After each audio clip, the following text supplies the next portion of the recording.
কলি ঘোর তিমির, তিমির শব্দের অর্থ হচ্ছে অন্ধকার। কলি ঘোর তিমির, এই কলিযুগের যে ঘোর অন্ধকার। আচ্ছা, এই কলিযুগে কোথাও অন্ধকার আছে? কোথায় অন্ধকার? সবার বাইরেটা আলো, ভেতরটা। তাহলে মায়ার অন্ধকারে নিমজ্জিত আমরা। এই দেহটা পাওয়ার জন্য ঠিক কতটা আমরা সাধনা করেছি, কতটা কেঁদেছি, তার বিন্দু মাত্র ধারণা কিন্তু বর্তমানে আমাদের আর নেই। অনেক কেঁদেছি, ব্যাস মানব দেহ পেয়ে যাই।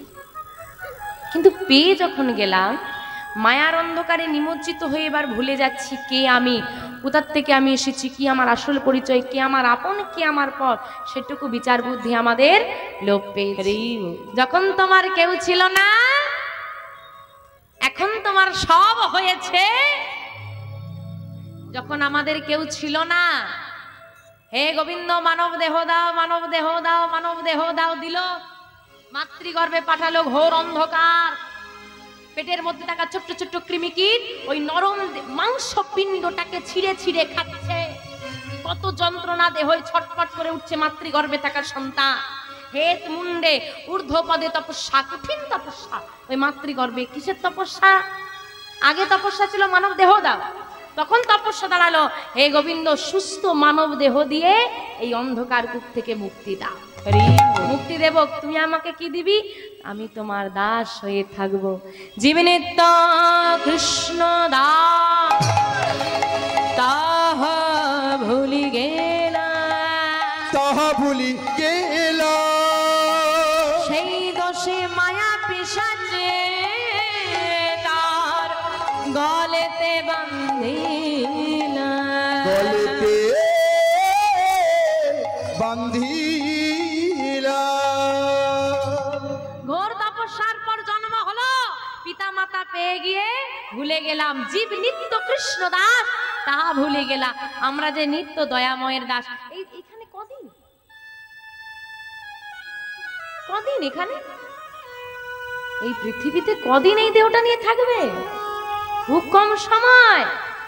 তা কলিযুগ 50 ঠেকলে বাবা, মরলে বাঁচি, এই সারা এসে যা। 40-এ চোখে চালসা চশমা ছাড়া দেখতে পাই না, 50 হলে লাঠি ছাড়া চলতে পারি না। কি আছে এই দেহ? এত অহংকার। তা পচা দেহ, পচা দেহ না?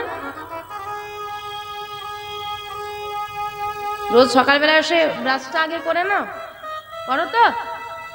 ব্রাশ করো না 7 দিন, বুঝে যাবে কি আছে ভেতরে। ব্যাস 7 দিন ব্রাশ করবে না, চোখে মুখে জল দেওয়া বন্ধ করে দাও, স্নান করা বন্ধ করে দাও, তোমার সামনে দাঁড়িয়ে কেউ কথাই বলবে না। অন্ধ। তাহলে ভাবো, যদি 7 দিন দেহটা পরিষ্কার না করলে গন্ধ ছেড়ে দেয়, কত বছরের পর বছর মনটা পরিষ্কার করনি, ও কত দুর্গন্ধ ছড়িয়ে দিয়েছে। কখনো ভেবেছ? আর বাবা, ভালো জিনিস পরিষ্কার জায়গায় থাকে, নোংরা জায়গায় থাকে না।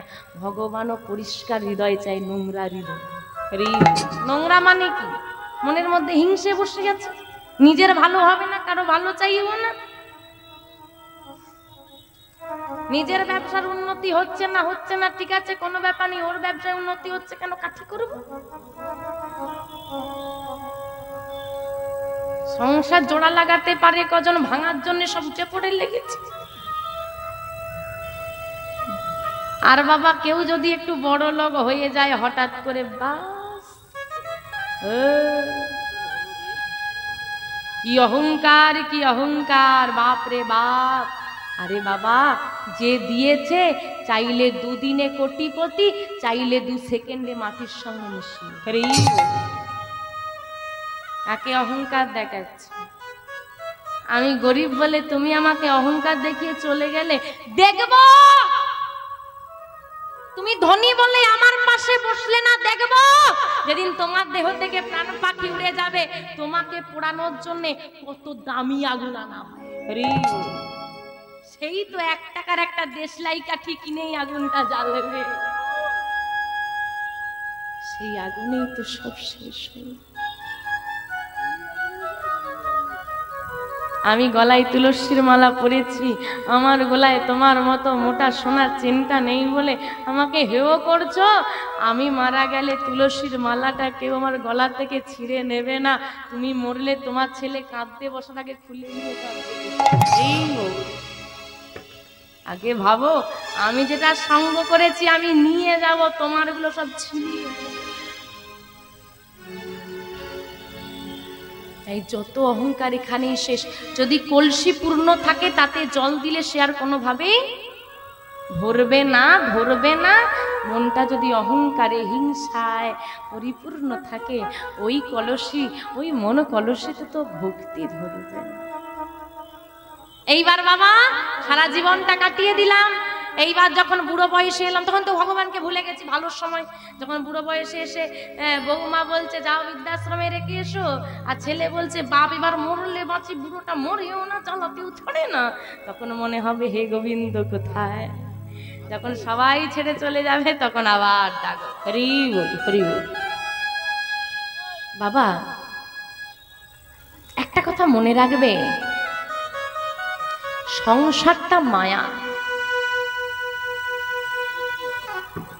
যে বাবাটা সারা জীবন বোঝার মতো সংসারটাকে কাঁধে বয়ে নিয়ে এসেছে, বৃদ্ধ বয়সে ওই বাবাই হয়ে যাবে সংসারের বোঝা।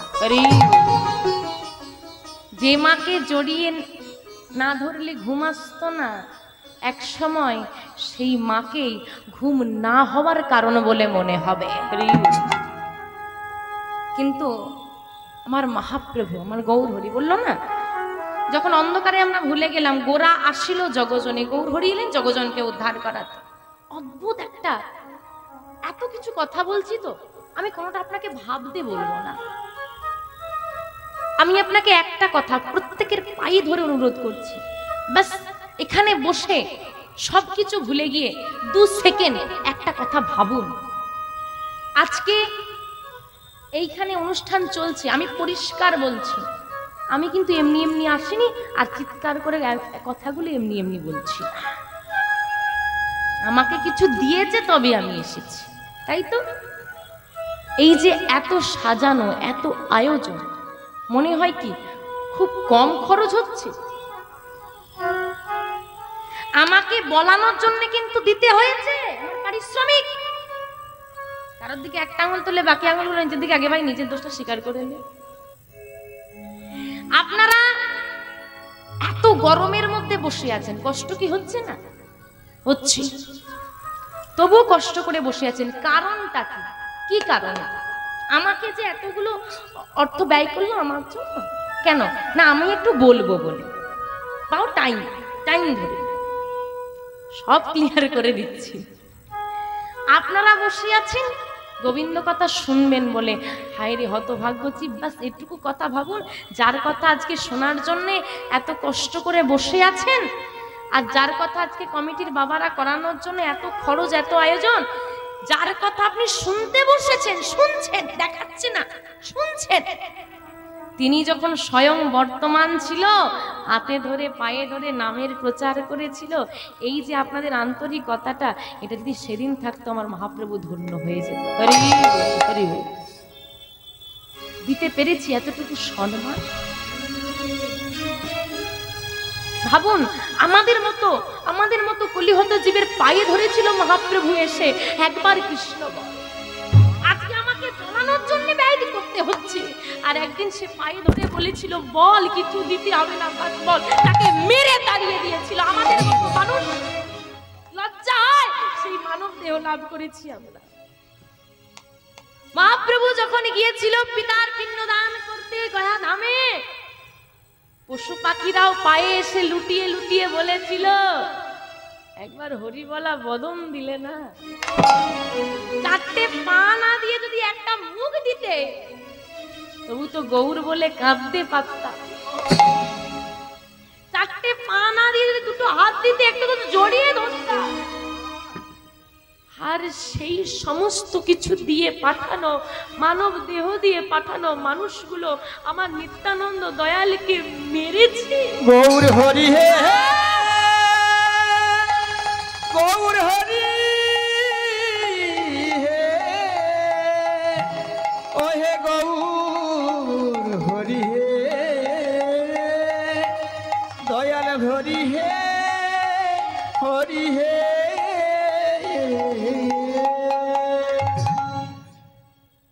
এই কলিযুগে না, অন্তত ভারতবর্ষের মাটিতে যত মানুষ আসবে পরবর্তী জেনারেশনে, হয়তো সবাই ভক্ত হবে না, কিন্তু কিছু জন তো মহাপ্রভুকে চিনবে, কিছু জন তো মহাপ্রভুকে ভালোবাসবে। সারা জীবন আফসোস করবে যে সেদিন এই ভালোবাসাটা কেন ছিল না। এত দয়াল, ঝরঝর করে যদি ঝরছে, আরো মানলে আমার কষ্ট হবে না, তুই কৃষ্ণ না বললে কষ্ট হবে, একবার কৃষ্ণ বলে দে, সব উদ্ধার হয়ে যাবে। কত কেঁদেছি নদিয়ার মাটিতে দাঁড়িয়ে দাঁড়িয়ে, আমার মহাপ্রভু কত কেঁদেছি, তার চোখের জল কতজন দিয়েছে গো। তবুও সে নাকি খারাপ, তবুও সে নাকি মানুষের কাছে ভালোবাসা পাওয়ার যোগ্য নয়। কতজন চিনি, কতজন ভালোবাসি মহাপ্রভুকে, ভালোবাসো। কাঁদতে কাঁদতে ওই মানুষটা একদিন নদিয়ার মাটিতে দাঁড়িয়ে চিৎকার করে বলেছিল, শোনো আজ আমি কাঁদছি, কেউ নাম নিল না, তবে আমি চিৎকার করে বলে যাই, আমি তো চলে যাব গো, আমি চলে গেলে নেমে আসবে এই পৃথিবীতে যেদিন কি হবে জানো? কি হবে? পৃথিবীতে যত আছে নগরাদি গ্রাম, নগরাদি গ্রাম, প্রচার হবে এই মধুর হরিনা, সর্বত্র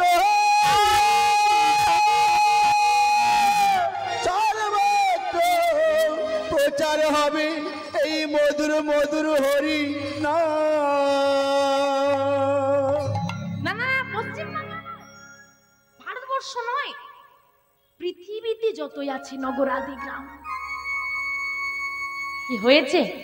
মহাপ্রভু বলে তো গেল, সফল হয়েছে তার কথা। আমা হয়েছে। মায়াপুর কারা কারা গেছে একটু হাত তোলো। বাহ, দেখেছো কত বিদেশিরা ওখানে গিয়ে আছে। ওগো, আমাদের দেশের নয় গো।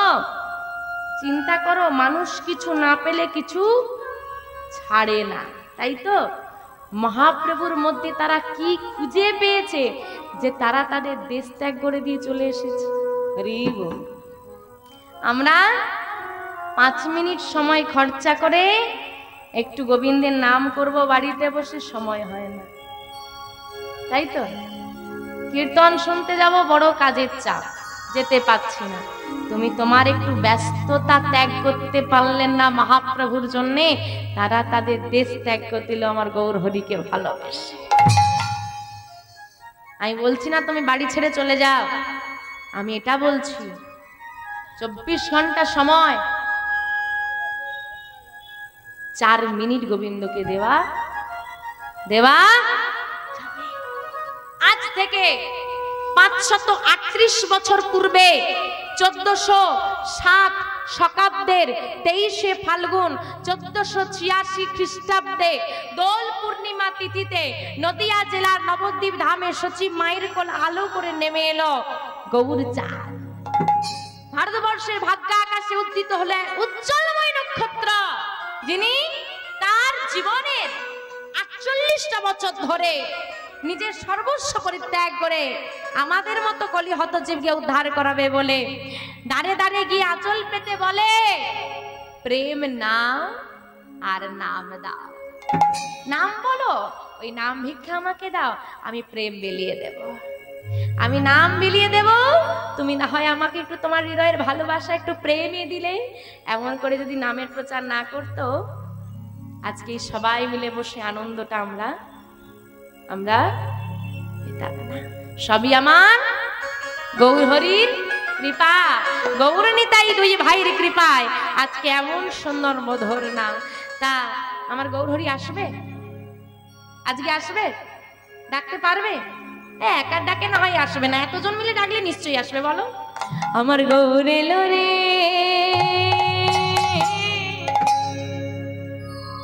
এই সোনার নদিয়া উলধ্বনি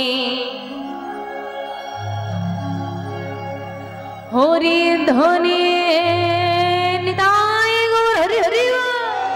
বাবা বাবা, এই তো সবে তো শোনা যায় আমাদের গৌর এলো রে, আমাদের গৌর এলো।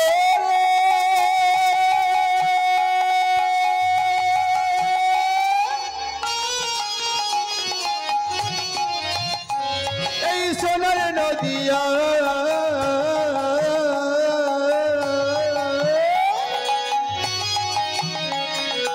উলুধ্বনি হরিধ্বনি শব্দ শোনা যায় আমাদের গৌর এলো রে, গৌর এলো রে।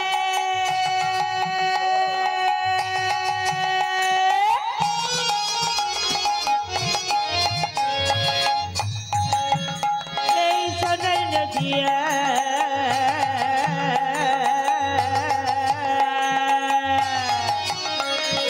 উলুধ্বনি হরিধ্বনি শব্দ শোনা যায় আমাদের গৌর এলো রে, গৌর এলো, আমার গৌর এলো, দেখো গৌর এলো রে। সঙ্গে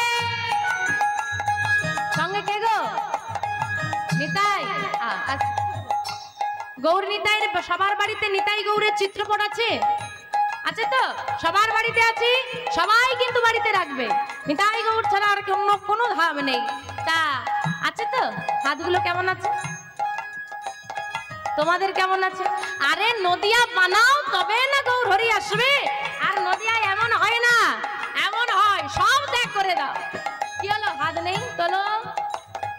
গৌর এলো, আমার গৌর এলো, দেখো গৌর এলো রে, সঙ্গে নিতাই এলো রে, গৌর এলো, গৌর এলো, গৌর এলো রে, সঙ্গে নিতাই এলো রে, গৌর এলো, গৌর এলো, গৌর এলো রে, সঙ্গে নিতাই এলো রে, আমাদের গৌর এলো রে।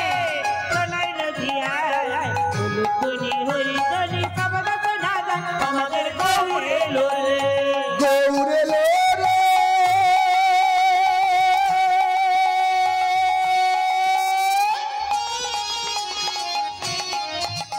এই সোনার নদিয়া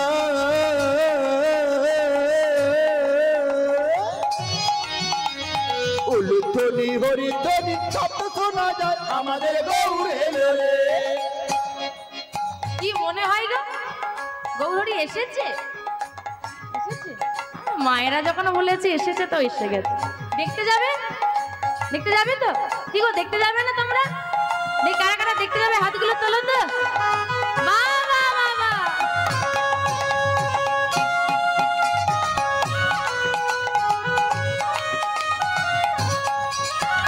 কে কে তোরা, কে কে তোরা, কে কে তোরা গৌর দেখবি আইরে ছুটে আয়, আয় আয় আয়। কে কে তোরা, কে কে তোরা গৌর দেখবি আরে ছুটে আয়। কে কে তোরা, কে কে তোরা, কে কে তোরা গৌর দেখবি আরে ছুটে আয় আমাদের গৌর এলো রে, এই সোনার নদিয়া। হরি বল হরি বল হরি বল। শব্দ শোনা যায় আমাদের গৌর এলো রে, গৌর এলো রে।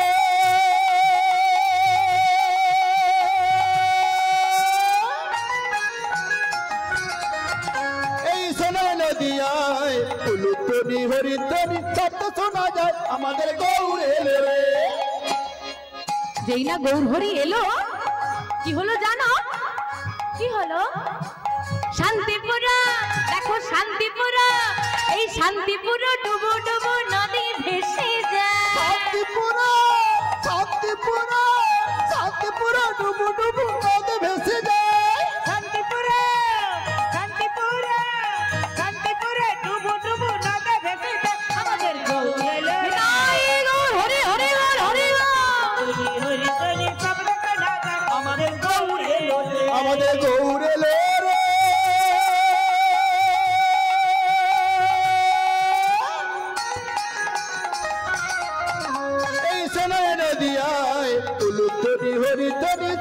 শোনা যায় আমাদের গৌর এলো রে, আমাদের নিতাই এলো রে, আমাদের গৌর এলো রে, আমাদের নিতাই এলো রে, আমাদের গৌর এলো এলো রে।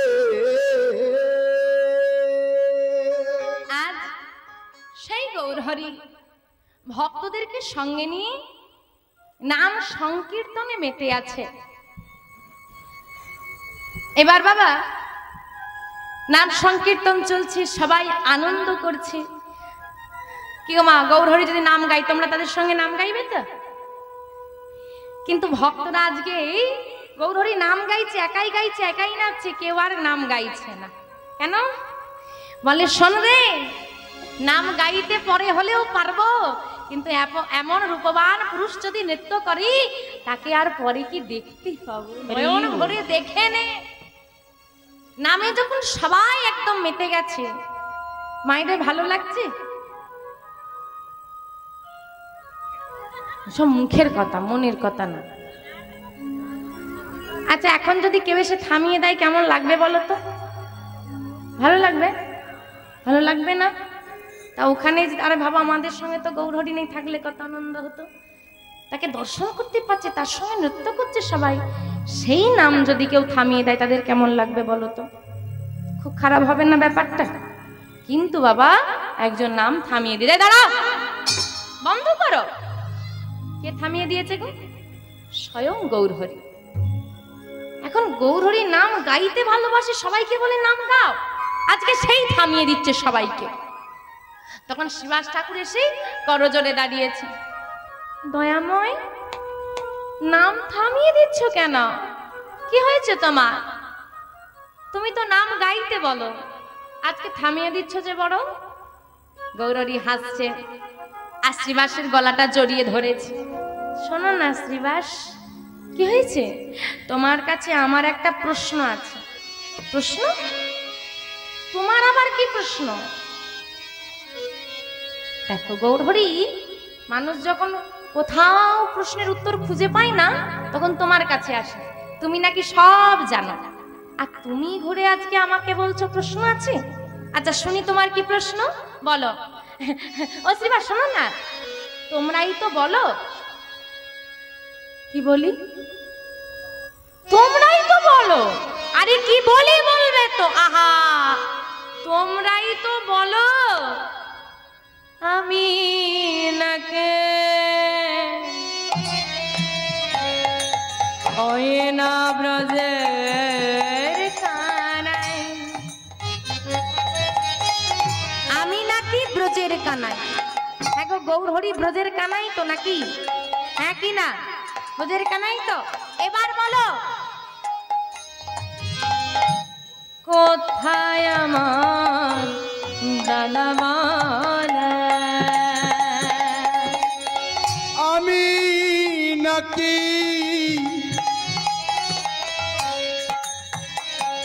ওই না ব্রজে কানা,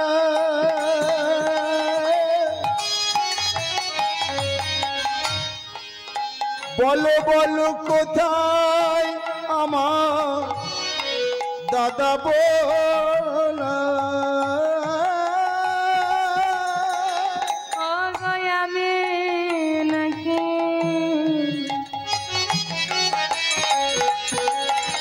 ওই না ব্রজে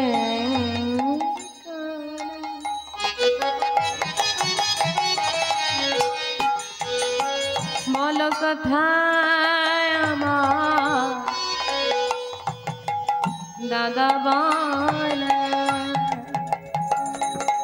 আমি নাকি ওই না ব্রজে কানা, বলো বলো কোথায় আমার দাদা বলা? তার অদূষণে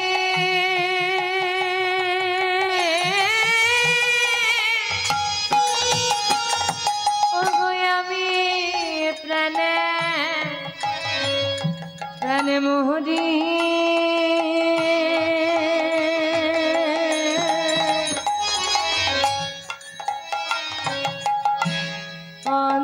সনে আমি প্রাণে মরি। যার অদূর সনে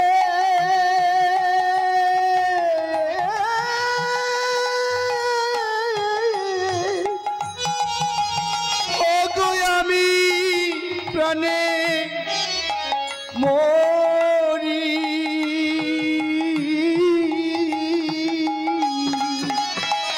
যার অদূর সনে আমি প্রাণে মরি। আজকে গৌরহরি প্রশ্ন করছে, আমি যদি ব্রজের কানাই হই তাহলে বলো আমার দাদা বলরাম কোথায়? আসতো। এইখানে একটা কথার মধ্যে দিয়ে কিন্তু এই কথাটা পরিষ্কার হওয়া যায়।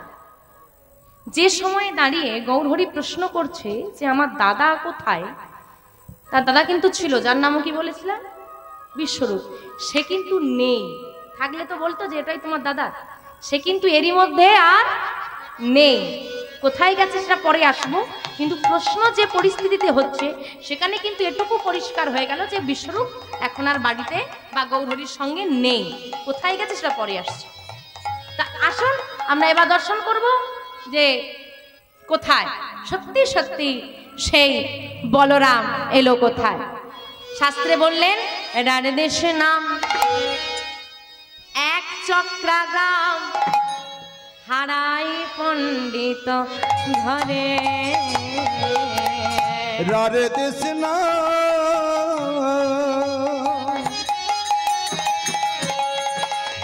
এক চক্রা গ্রাম, হারাই পণ্ডিত ঘরে।